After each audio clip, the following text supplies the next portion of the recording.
been making a habit of it. So Alan Harper, one of the substitutes for Trevor Stephen.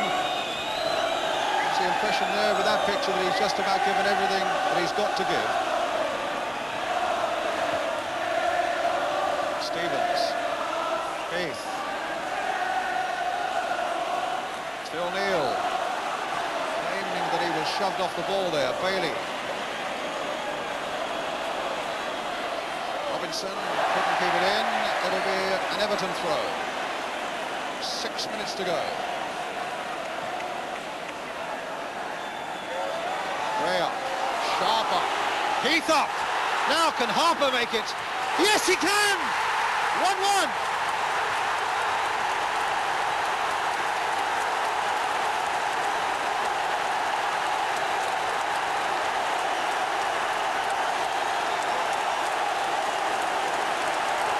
The former Liverpool man, Alan Harper, makes it 1-1 with a little over 5 minutes left. Touched on there by Gray, touch on there by Sharp, a flick on there by Heath, and a marvellous sight for Evertonians as it goes past Grobbelaar and makes it 1-1.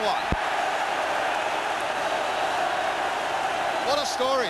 Came here today not thinking he'd play. Alan Irvine goes out. In goes Trevor Stephen. Harper's the sub. And he gets on to really make a name for himself. Pressure on Howard Kendall in these last moments. It certainly must have been a lot down to him at half-time, because he really got his team out in the second half in a totally different frame of mind. Referee looking at his watch.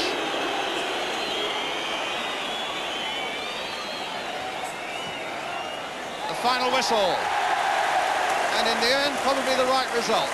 Liverpool dominated the first half when Rush scored, and then Harper scored in the second half when Everton came out and really showed they meant business in a competitive Merseyside final. So they come off knowing that they meet again at Wembley in 3 weeks' time. 1-1 here today. What will the answer be in the Milk Cup final? An enthralling second half and a final score then. Everton 1, Liverpool 1. That was as good as a performance I've seen when I've been in charge of an Everton side against Liverpool up to now. Really? That second half? Yes, I feel it was, because we had a 0-0 draw at Anfield when I was in charge, and that is the only point I've taken off from up to now. Yes. So I'm delighted about that one. Naturally delighted we scored a goal as well. Indeed. But I mean, I suppose you might say to yourself, we should really have had two with a penalty. Yes, I felt in the second half it would have been an injustice if we hadn't scored. And when you look back on the penalty miss now, we've lost 2 points. And I feel that we possibly just had the edge today. What about that penalty? I mean, what has Graham said about it? Well, he said to me afterwards he changed his mind, and I think anyone that takes a penalty and changes his mind, then I think he's in trouble.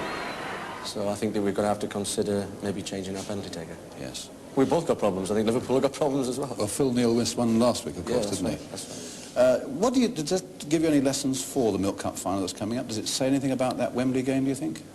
Well, it means that we're closer to them now than we've ever been. I mean, they're top of the league, naturally, and they're a very, very good side.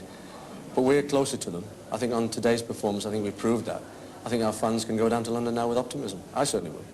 With the all-Merseyside final, I can imagine you're inundated with ticket requests, aren't you? I mean, yes, tell me about that. Well, there's some odd ones coming in, of course. I mean, some were probably genuine, but we had an amazing one during the week to the ground. There was a letter from a lady who said unfortunately she lost her husband, and when he died he would like all his belongings to be buried with him. But all his Everton belongings? All his Everton belongings, yeah. And unfortunately she said that she couldn't get to Wembley because the season ticket was among them. Now, I mean, it's a sad case if it's a true one, but these are the types of letters that we're receiving at the moment. And you'll investigate that case? Oh, if it's a genuine, yes, we'll follow it up and hopefully make sure that they go to Wembley.